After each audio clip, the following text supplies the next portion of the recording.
Saigon, ça va quoi, gars? J'aimerais vous parler aujourd'hui dans cette capsule sur un sujet qui préoccupe bien des gens. Le sujet de GNR Recycling. GNR Recycling est une compagnie qui était censée faire du recyclage de matériaux de construction secs. Alors, on voit des activités aujourd'hui qui ne sont pas nécessairement en ligne avec ça, mais ce n'est pas une problématique qui existe depuis hier. On a déjà vu dans le passé des gens de notre communauté essayant d'entreposer des déchets médicaux. Le Conseil du temps a arrêté cette activité, mais malgré tout ça, des activités semblables ont continué. En 2011, 2012, 2013, on avait des problèmes, des problèmes d'enfouissement un peu partout dans la communauté, mais en particulier sur le rang du milieu, ce qu'on appelle Asanaso. Des gens de notre communauté avaient décidé d'exploiter un site et d'enfouir à des moments donnés, même des vidanges. Et là, c'est devenu un gros problème de santé, un risque de santé pour la région.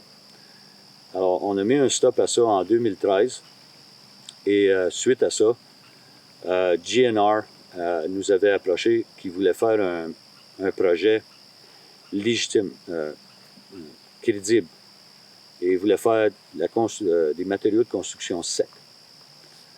Alors, on a dit OK, mais il va falloir que tu te soumettes à des réglementations.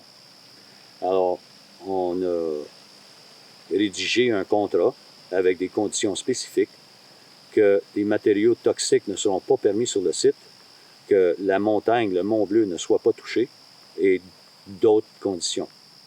Le Conseil avait, à ce temps-là, adopté les règles environnementales provinciaux et fédéraux jusqu'à ce qu'on puisse créer les lois Mohawk pour nous-mêmes.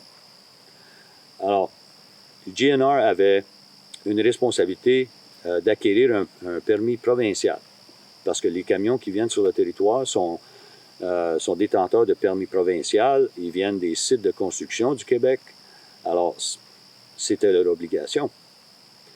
Et ça a continué, le site a été préparé, et au début, c'était exactement ça, des matériaux de construction secs, tout allait bien. On avait même intenté d'offrir de l'aide à GNR par le développement économique pour acquérir un certain équipement. Ceci n'a jamais été implémenté. Alors, on continue aujourd'hui, on voit le site qui est surexploité. On n'est pas exactement sûr qu'est-ce qui est sur le site, mais il y a une odeur nauséabonde qui se répand à travers la région. Et ceci cause des problèmes de des gens qui se plaignent de mal de tête, de nausées et d'autres malaises. Alors, pour le Conseil, c'est une grosse inquiétude. Mais il faut réaliser que le Conseil n'a pas les outils nécessaires, les outils de gouvernance, d'enforcer nos lois. Alors, ça reste encore aux fédéraux de fournir les ressources nécessaires pour que l'on puisse gouverner, qu'on puisse réglementer certaines activités comme celui de GNR. Mais ce n'est pas nécessairement juste GNR, comme j'ai mentionné tantôt. On a vu des activités d'enfouissement un peu partout dans la communauté, sur le bord des ruisseaux, sur le bord du lac des Deux-Montagnes et certains endroits dans la communauté. On a toutes sortes de problèmes environnementaux. Et j'ose même dire que c'est vraiment la faute du fédéral, parce que ça fait 8 ans que je fais du lobby avec le fédéral pour nous fournir ces outils et les ressources nécessaires.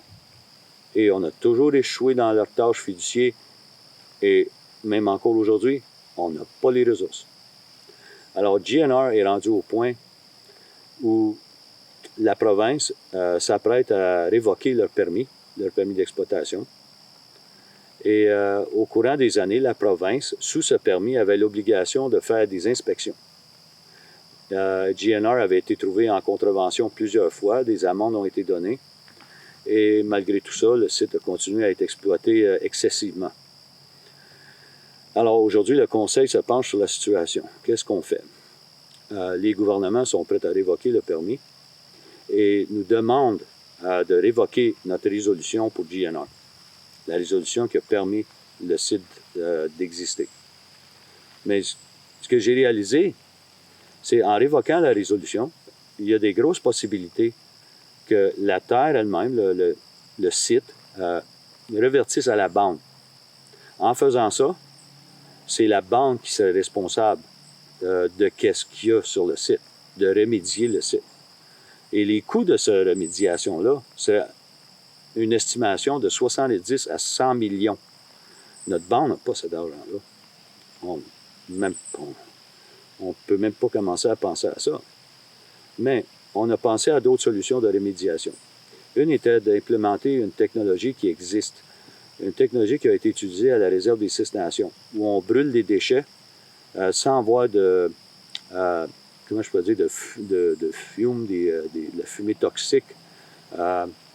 Et tout ce qu'ils font, c'est de brûler à l'intérieur de cette technologie-là et de créer de l'énergie en tournant des turbines, en utilisant cette technologie.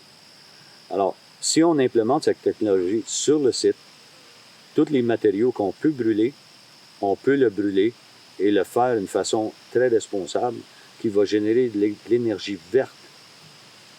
Alors, ça, c'est une des options. J'ai parlé avec un des responsables de l'environnement Québec. Il dit, là, ça va prendre des gros investissements pour implémenter ça. J'ai dit, si c'est plus que 100 millions, j'en douterais beaucoup. Alors, si la technologie coûte 20 millions à implémenter, on sauve déjà plus de 80 millions. Alors, ça aiderait beaucoup à remédier le site. Alors, on a des options. On essaie d'exercer toute précaution nécessaire, mais on va tenir les gouvernements responsables parce que là, comme c'est rendu là, ils se garochent la balle. Le fédéral dit au provincial, c'est toi qui as donné le permis, c'est de ta faute. Le provincial, non, c'est toi parce que c'est une réserve, c'est toi qui es responsable. Alors, nous, on est pris dans le milieu. Alors, encore, manque de ressources, manque d'outils de gouvernance. Alors, je vais tout faire comme grand chef pour essayer d'accommoder les membres, de remédier la situation. Comme là, je parle avec les ministres régulièrement sur la situation et sur d'autres situations. Alors, je vais vous tenir informés au cours des prochaines semaines sur les plans qu'on a pour GNR et qu'est-ce qu'on va faire avec le site. Alors, je vous remercie pour votre attention et on se reparle à la prochaine. Non, voilà.